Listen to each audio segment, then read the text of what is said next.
Lakini pia kwenye sekta binafsi kuna vyama vya wafanyakazi, na vyama vya wafanyakazi, kuna baadhi ya sekta binafsi wamekuwa si rafiki wa vyama vya wafanyakazi.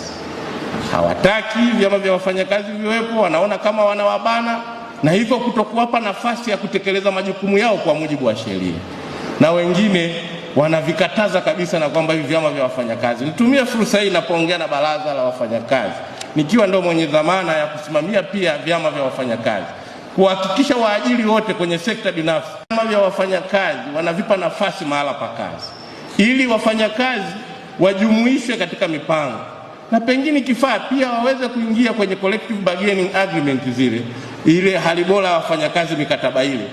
Maana unapomjengea mikataba ile ya hali bora mahali pa kazi, wafanyakazi wanakuwa motivated.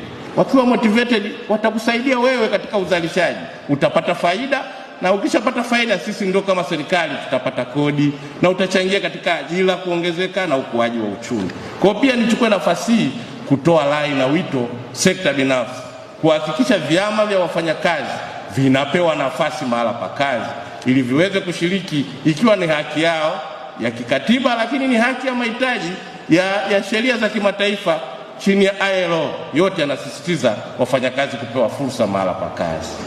Kipekee baraza lilikuwa na